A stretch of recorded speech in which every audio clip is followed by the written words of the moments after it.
नमस्कार, आप देख रहे हैं यूट्यूब चैनल जी गुरुजी। आज हम पढ़ेंगे कृदंत प्रकरण के अंतर्गत कत एवं कत्वतु प्रत्यय। कत एवं कत्वतु प्रत्यय को भूतकालिक कृदंत भी कहते हैं और इसे निष्ठा प्रत्यय भी कहते हैं। निष्ठा प्रत्यय का शाब्दिक अर्थ होता है समाप्ति, अर्थात कार्य की समाप्ति पर इस प्रत्यय का प्रयोग किया जाता है। अब देखिए, कत एवं कत्वतु प्रत्यय भूतकाल, भूतकाल मतलब सामान्य भूतकाल में इसका प्रयोग होता है, जैसे पढ़ा या पढ़ा गया, लिखा या लिखा गया, देखा या देखा गया, सुना या सुना गया, खेला या खेला गया। इस अर्थ में इस प्रत्यय का प्रयोग होता है। क्योंकि भूतकाल 6 प्रकार के होते हैं, जैसे पहला है सामान्य भूतकाल, दूसरा है आसन भूतकाल, तीसरा है पूर्ण भूतकाल, चौथा है अपूर्ण भूतकाल, पांचवा है संदिग्ध भूतकाल और छठवा है हेतु हेतु मद भूतकाल। तो ये जो है 6 प्रकार का है भूतकाल। इसमें से सामान्य भूतकाल में इसका प्रयोग होता है। सामान्य भूतकाल किसे कहते हैं? सामान्य भूतकाल का अर्थ होता है कि जो क्रिया का रूप जो है सामान्य रूप से बीता है, उसे सामान्य भूतकाल कहते हैं। जैसे मोहन आया, सीता गई, सोहन खाया, मोहन खेला, तो ये सामान्य भूतकाल है। आसन्न भूतकाल किसे कहते हैं? क्रिया के द्वारा जिस रूप की समाप्ति निकट का बोध हो, मतलब अभी कार्य बीता हो, उसे कहते हैं आसन्न भूतकाल। जैसे मैंने आम खाया, मैं अभी सोकर उठी, क्योंकि ये अभी क्रिया की समाप्ति हुई है, तो इसे आसन्न भूतकाल कहते हैं। तीसरा पूर्ण भूतकाल, क्रिया के द्वारा कार्य जो है पूर्ण हो चुका है, इसे हम पूर्ण भूतकाल कहते हैं। जैसे बारिश हुई थी, लड़का आया था, राम घर गया था, तो इस प्रकार के अर्थ में पूर्ण भूतकाल का अर्थ होता है। अपूर्ण भूतकाल, अपूर्ण भूतकाल उसे कहते हैं जिसमें क्रिया के द्वारा कार्य पूर्ण नहीं होने का बोध होता है, उसे अपूर्ण भूतकाल कहते हैं। जैसे मैदान में घूम रहा था, वह क्रिकेट खेल रहा था। क्रिकेट खेल रहा था मतलब खेल रहा था लेकिन अभी पता नहीं, तो ये क्या है? अपूर्ण भूतकाल है। उसी प्रकार पांचवा है संदिग्ध भूतकाल। संदिग्ध भूतकाल मतलब मोहन चला गया होगा, चला गया है या नहीं गया है नहीं मालूम, लेकिन यहाँ पे संदेह हो रहा है, इसलिए इसको संदेह भूतकाल कहते हैं। शायद, है ना, जैसे बस चली गई होगी, ट्रेन छूट गई होगी, इस अर्थ में संदिग्ध भूतकाल का प्रयोग होता है।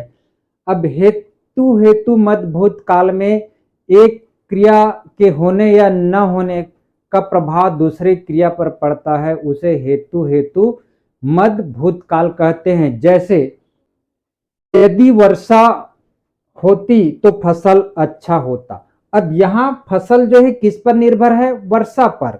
उसी प्रकार तुमने परिश्रम किया होता तो पास अवश्य होते। तो यहाँ पर पास या उत्तीर्ण किस पर निर्भर है? परिश्रम या मेहनत पर निर्भर है, इसलिए यह हेतु हेतु मद भूतकाल कहते हैं। ये तो हुई भूतकाल के बारे में। तो यहाँ पर हम सिर्फ सामान्य भूतकाल के बारे में इन प्रत्ययों का प्रयोग करेंगे। अब देखिए कत प्रत्यय का प्रयोग। इस प्रत्यय का प्रयोग कर्मवाच्य तथा भाववाच्य में होता है। अब हम यहाँ पर पढ़ेंगे कत और कत्वतु प्रत्यय। कत प्रत्यय का प्रयोग कहाँ पर होता है? कर्मवाच्य तथा भाववाच्य में होता है, और कत्वतु प्रत्यय का प्रयोग कर्तृवाच्य में होता है। अब कत प्रत्यय का प्रयोग कर्म तथा भाववाच्य में होता है, तो इसके पहले मैं वीडियो बनाया था वाच्य परिवर्तन, वाच्य परिवर्तन के बारे में, उसमें विस्तार से मैं बताया हूँ। यदि किसी कारणवश मेरा वीडियो नहीं देख पाए हैं तो वीडियो को जरूर देखिएगा। वहां पर कर्मवाच्य में कर्ता में तृतीय विभक्ति होती है और कर्म में प्रथमा विभक्ति होती है, और क्रिया तथा वचन कर्म के अनुसार होता है, उसे कर्मवाच्य कहते हैं। भाववाच्य में भाव प्रधानता होती है और शेष जो है कर्मवाच्य के अनुसार होता है। अब यहां पर देखिए कत प्रत्यय में त शेष बचता है, क का लोप हो जाता है। और धातु के बाद पुल्लिंग में तह जुड़ता है, स्त्रीलिंग में ता जुड़ता है और नपुंसक लिंग में तम जुड़ता है। जैसे पर धातु है तो पुल्लिंग में पठिता होगा, पठिता, स्त्रीलिंग में पठिता होगा और नपुंसक लिंग में पठितम होगा। उसी प्रकार लिख यदि धातु है तो पुल्लिंग में कक्त प्रत्यय का ना लिखिता होगा और स्त्रीलिंग में लिखिता होगा और नपुंसक लिंग में लिखितम होगा। उसी प्रकार कत्वतु प्रत्यय का प्रयोग कर्तृवाच्य में होता है। अब कर्तृवाच्य में वाच्य परिवर्तन में पढ़ाया हूं। कर्तृवाच्य में कर्ता में प्रथम विभक्ति होती है, कर्म में द्वितीय विभक्ति होती है और क्रिया का वचन और पुरुष कर्ता के अनुसार होता है। अर्थात कर्ता जिस वचन और पुरुष का होगा, क्रिया भी उसी वचन और पुरुष का होगा, उसे कर्तृवाच्य कहते हैं। कत्वतु प्रत्यय में त्वत् शेष बचता है और इसका रूप हो जाता है पुल्लिंग में त्वान, स्त्रीलिंग में त्वति और नपुंसक लिंग में त्वत्। जैसे पढ़ धातु है तो पुल्लिंग में पठितवान होगा, स्त्रीलिंग में पठितवती होगा और नपुंसक लिंग में पठितवत होगा। यदि खाद धातु है तो पुल्लिंग में खादित्वान होगा, स्त्रीलिंग में खादित्वती होगा और नपुंसक लिंग में खादित्वत होगा। अब इसी पर देखिए ई का आगम हुआ है। जैसे पठित, यहां पर ई का आगम हो गया है तो इसको सेट और अनिट, ये धातु क्या है मैं इसके बाद बताऊंगा और उसके बाद फिर मैं जो है कत और कत्वतु प्रत्यय के बारे में बताऊंगा। तो आइए देखते हैं सेट धातु क्या है और अनिट धातु क्या है। यहां पर देखिए सेट धातु किसे कहते हैं।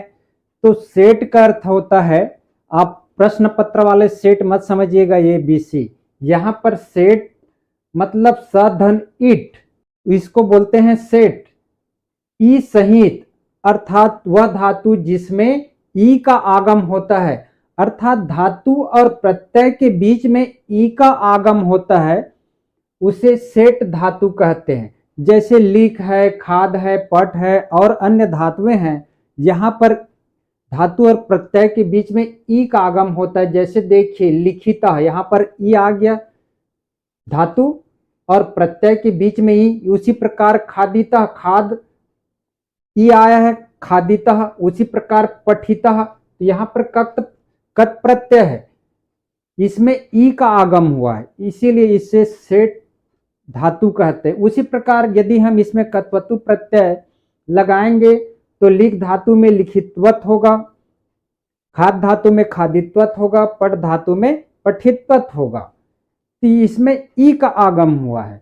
इसी प्रकार अनिट, अनिट का क्या अर्थ होता है, वह धातु जिसमें ई का आगम नहीं होता है उसे कहते हैं अनिट। अनइट, ई रहित धातु अर्थात ई का आगम नहीं होता है उसे अनिट धातु कहते हैं। अब यहाँ पर देखिए कुछ धातुएं हैं जिसमें ई का आगम नहीं होता है, जैसे गम है। तो यदि हम कत प्रत्यय लगाएंगे तो गता होगा गम धातु का। उसी प्रकार क्री का कृता होगा, श्रु का श्रुतः होगा, यहाँ पे ई नहीं लगा है। उसी प्रकार यदि हम कत्वतु प्रत्यय लगाएंगे तो गत्वत होगा गम धातु में, क्री धातु में कृत्वत होगा, श्रु धातु में श्रुत्वत होगा। तो आप इसके पहले और कत्व प्रत्यय भी पढ़े हैं, उसमें भी देखिएगा। लिख में ई का आगम हुआ, जैसे पठित्वा, खादित्वा, लिखित्वा। लेकिन जिसमें कुछ धातुएं हैं जिसमें ई का आगम नहीं हुआ है, जैसे गत्वा होगा गम का, उसी प्रकार क्री का कृत्वा होगा, श्रु का श्रुत्वा होगा। अब और आगे प्रत्यय पढ़ेंगे, जैसे तब्यत प्रत्यय है, उसमें क्या होगा, लिखितव्यम, खादितव्यम, पठितव्यम, खाद लिख पट धातु का, क्योंकि इसमें ई का आगम हुआ है। और उसी प्रकार जो है अनिट धातु अर्थात ई का आगम नहीं हुआ है तद्यत प्रत्यय में, तो इसका क्या होगा? गंतव्य होगा, कृतव्य होगा या कर्तव्य होगा, ठीक है, श्रोतव्य होगा। ये तद्यत प्रत्यय है, आगे और बताएंगे। तो यहां पर मैं इसको बता रहा हूं कहां पर ईट का आगम होता है और कहां पर ईट का आगम नहीं होता है। अब आगे देखते हैं। कत प्रत्यय का प्रयोग कर्म तथा भाववाच्य में होता है। पुल्लिंग में त, स्त्रीलिंग में ता और नपुंसक लिंग में तम बसता है। अब देखिए, कर्मवाच्य में कर्ता में तृतीय विभक्ति होती है और कर्म में प्रथम विभक्ति होती है तथा क्रिया का वचन और पुरुष कर्म के अनुसार होता है। पुल्लिंग में देखिए उसके द्वारा वेद पढ़ा गया, तो तेन वेदा पठिता, तो तेन जो है तृतीय विभक्ति है, क्योंकि आपके नियम भी कर्मवाच्य में वही कहता है, कर्ता तेन है, तो तेन मतलब तृतीय विभक्ति, और कर्म में वेदा मतलब प्रथम विभक्ति, और पठिता क्रिया है, तो पठिता क्रिया का जो वचन पुरुष है कर्म के अनुसार अर्थात वेद के अनुसार है, वेद एक वचन है तो पठिता भी एक वचन है। उसी प्रकार देखिए स्त्रीलिंग में उसके द्वारा गीता लिखी गई, तो तेन गीता लिखिता, क्योंकि यहाँ पे लिखिता आपके कत प्रत्यय में स्त्रीलिंग में लिखिता हो मतलब ता होता है, तो यहाँ पे लिख धातु है तो प्रत्यय क्या हुआ? लिखिता। उसी प्रकार नपुंसक लिंग में देखिए उसके द्वारा फल खाया गया, तो तेन फलम खादितम, क्यों खादितम हुआ? क्योंकि फल जो है नपुंसक लिंग है और कत प्रत्यय तम शेष रहता है, इसलिए खादितम हो गया। ये कर्मवाच्य है। अब इसमें वचन के अनुसार देखिए, क्योंकि कर्मवाच्य में कर्म के अनुसार ही क्रिया का वचन और पुरुष होगा, तो यहां पर देखिए एक वचन मेरे द्वारा एक वेद पढ़ा गया, तो मया होगा। मया मतलब क्या है? तृतीय विभक्ति, कर्ता में तृतीय विभक्ति होता है, तो यहां पर मया तृतीय विभक्ति है। एका वेदा पठिता, तो मया एका वेदा पठिता अर्थात मेरे द्वारा एक वेद पढ़ा गया। उसी प्रकार द्विवचन देखिए, मेरे द्वारा दो वेद पढ़ा गया, तो मया दो वेदौ पठितौ, वेदौ क्योंकि ये जो कर्म है और पठितौ क्रिया है, तो क्रिया जो है कर्म के अनुसार हुआ है यहाँ पर वेदौ, और इसी के अनुसार आपका क्रिया भी पठितौ हो गया।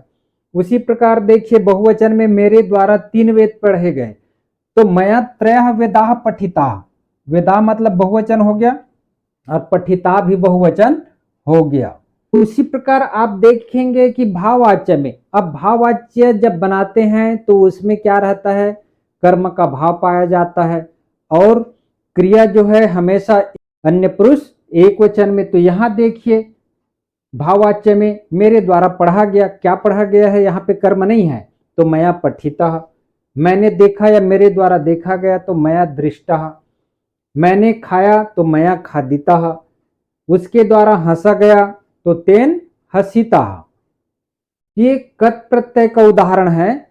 यहां देखिए कत्वतु प्रत्यय का उदाहरण।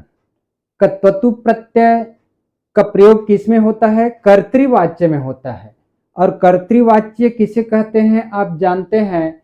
कर्तृवाच्य में कर्ता में प्रथम विभक्ति, कर्म में द्वितीय विभक्ति तथा क्रिया का वचन और पुरुष कर्ता के अनुसार होगा या होता है। जैसे कर्ता एक वचन है तो क्रिया भी एक वचन का होगा।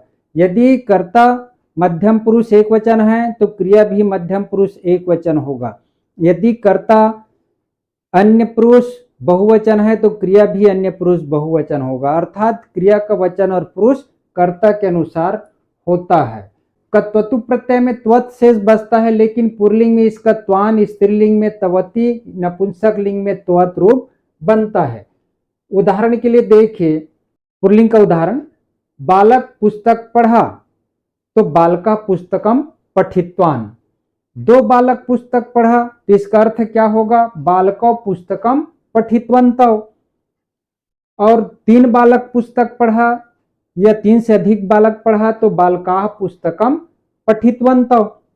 क्योंकि बालक का शब्द रूप यदि याद होगा तो बालकाः बालकौ बल्काः ऐसा रूप बनता है। उसी प्रकार स्त्रीलिंग में देखिए बालिका पुस्तक पढ़ी, तो बालिका पुस्तकम पठितवती, एक बालिका है। उसी प्रकार दो बालिका पुस्तक पढ़ी, तो बालिके पुस्तकम पठितवते, द्विवचन में बालिके होता है, एक वचन में बालिका, द्विवचन में बालिके और बहुवचन में बालिकाः चलता है। इसका जैसे रमा रमे रमाः, उसी प्रकार बालिका का भी रूप चलता है। तीन बालिका पुस्तक पढ़ी, तो बालिकाः पुस्तकम पठितवताः, तो यहां पर क्या हो जाएगा, त्रयः बालिका, यहां पर भी त्रयः बालिका होगा, तो त्रयः बालिका पुस्तकम पठितवताः, क्योंकि बालिका कर्ता है और पठितवताः क्रिया है, तो क्रिया का वचन और पुरुष यहाँ पर बालिका जो करता है इसके अनुसार हुआ है, तो यहाँ पर पठितवता हो गया। यहाँ पर द्विवचन है तो बालिके द्विवचन है, तो क्रिया भी द्विवचन में हो गया है, पठितवते। इस प्रकार कत्वतु प्रत्यय का प्रयोग करके हम और अन्य उदाहरण बना सकते हैं। यहाँ पर कत और कत्वतु प्रत्यय का उदाहरण मैं सरल तरीका से बता रहा हूं। यहाँ देखिए कत प्रत्यय और यहाँ पर है कत्वतु प्रत्यय। अब कत प्रत्यय राम के द्वारा रावण को मारा गया, क्योंकि कत प्रत्यय में कर्म और भाववाच्य का प्रयोग होता है, तो यहाँ पर के द्वारा का प्रयोग हुआ है ना, तो इसका संस्कृत में क्या होगा, रामेण रावणः हतः या मारितः, क्योंकि रामेण तृतीय विभक्ति है, रावणः प्रथमा विभक्ति है और मारितः यहाँ पे मारा गया। कत प्रत्यय हन धातु में हता हुआ या मार धातु में मारिता हो गया। उसी प्रकार कत्वतु का क्या होगा, इसमें कत्वतु प्रत्यय का प्रयोग कर्तृवाच्य में होता है, तो कर्तृवाच्य में क्या होगा, राम ने रावण को मारा, तो यहाँ रामः रावणम हत्वान, क्योंकि रामा का यहाँ प्रथम विभक्ति हुई, रावणम का द्वितीय विभक्ति हुई और क्रिया हत्वान अर्थात हन धातु में कत्वतु प्रत्यय का वान बचा। दूसरा उदाहरण देखिए, मोहन के द्वारा पुस्तक पढ़ा गया, तो इसका संस्कृत वाक्यों में प्रयोग क्या होगा, मोहनेन पुस्तकम पठिता, क्योंकि पढ़ धातु है, ई का आगम हुआ और कत प्रत्यय है तो पठिता हुआ। मोहन के द्वारा पुस्तक पढ़ा गया। कत्वतु प्रत्यय में क्या होगा, मोहन पुस्तक पढ़ा, तो मोहना पुस्तकम पठित्वान, ठीक है। यहाँ मोहना प्रथम विभक्ति, पुस्तकम द्वितीय विभक्ति और पठित्वान जो क्रिया है पट धातु में त्वत प्रत्यय का रूप बना पठित्वान। सोहन से फल खाया गया, यहाँ सोहनेन हुआ तृतीय विभक्ति, सोहन का विभक्ति यदि कारक चलाएंगे तो सोहनेन होगा, और फल का फलम हुआ, खाया गया का खादिता का प्रत्यय, मोहन की सोहन के द्वारा फल खाया गया, सोहनेन फलम खादिता। कत्वतु प्रत्यय में सोहन फल खाया तो सोहना फलम खादित्वान होगा। यहाँ पर कत प्रत्यय का उदाहरण देखिए तीनों लिंगों में। इस लाइन में धातु का नाम लिखे हैं, इसमें पुल्लिंग और यहाँ पर स्त्रीलिंग और यहाँ पर नपुंसक लिंग, और इसका अर्थ पढ़ धातु पुल्लिंग में कत प्रत्यय लगाने से पठिता होगा, स्त्रीलिंग में पठिता होगा, नपुंसक लिंग में पठितम, जिसका अर्थ होगा पढ़ा या पढ़ा गया। दूसरा देखिए, हस धातु में कत प्रत्यय लगाएंगे तो पुल्लिंग में हसिता रूप बनेगा, स्त्रीलिंग में हसिता और नपुंसक लिंग में हसितम, और जिसका अर्थ होगा हंसा या हंसा गया। प्रज धातु में कत प्रत्यय लगाने से पुल्लिंग में पृष्ठा बनेगा, स्त्रीलिंग में पृष्ठा और नपुंसक लिंग में पृष्ठम, जिसका अर्थ होता है पूछा या पूछा गया। दृश धातु में कत प्रत्यय लगाने से पुल्लिंग में दृष्टः बनेगा, स्त्रीलिंग में दृष्टा, नपुंसक लिंग में दृष्टम, जिसका अर्थ होता है देखा या देखा गया। पा धातु है, पुल्लिंग में पीता होगा, कत प्रत्यय लगाने से स्त्रीलिंग में पीता और नपुंसक लिंग में पीतम, जिसका अर्थ होगा पिया या पिया गया। क्री धातु में पुल्लिंग में क्रीता होगा, स्त्रीलिंग में क्रीता, नपुंसक लिंग में कृतम, जिसका अर्थ होता है किया या किया गया। श्रु धातु में कत प्रत्यय लगाने से पुल्लिंग में श्रुतः बनेगा, स्त्रीलिंग में श्रुता और नपुंसक लिंग में श्रुतम, जिसका अर्थ होता है सुना या सुना गया।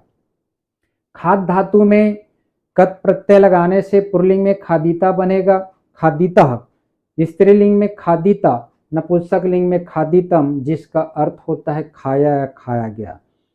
लिख धातु में पुल्लिंग में लिखिता होगा, स्त्रीलिंग में लिखिता, नपुंसक लिंग में लिखितम, जिसका अर्थ होता है लिखा या लिखा गया। तो ये है आपका कत प्रत्यय। इसी प्रकार से इस प्रत्यय को जोड़कर आप रूप बना सकते हैं। अब देखिए कत्वतु प्रत्यय। कत्वतु प्रत्यय का प्रयोग हम कुछ धातुओं में प्रयोग करके इसका पुल्लिंग रूप कैसे बनता है, स्त्रीलिंग रूप कैसे बनता है और नपुंसक लिंग रूप कैसे बनता है और इसका अर्थ क्या होगा, इसके बारे में हम बता रहे हैं। तो देखिए पठ धातु में कत्वतु प्रत्यय लगाएंगे तो पुल्लिंग में पठित्वान बनेगा, स्त्रीलिंग में पठित्वती बनेगा, नपुंसक लिंग में पठित्वत बनेगा, जिसका अर्थ होता है पढ़ा या पढ़ा गया। हस धातु में कत्वतु प्रत्यय लगाने से हसित्वान बनेगा, पुल्लिंग में, स्त्रीलिंग में हसित्वती, नपुंसक लिंग में हसित्वत, जिसका अर्थ होता है हंसा या हंसा गया। उसी प्रकार प्रच धातु में कत्वतु प्रत्यय लगाने से पुल्लिंग बना पृष्ठवान, स्त्रीलिंग पृष्ठवती, नपुंसक लिंग पृष्ठवत, जिसका अर्थ होता है पूछा या पूछा गया।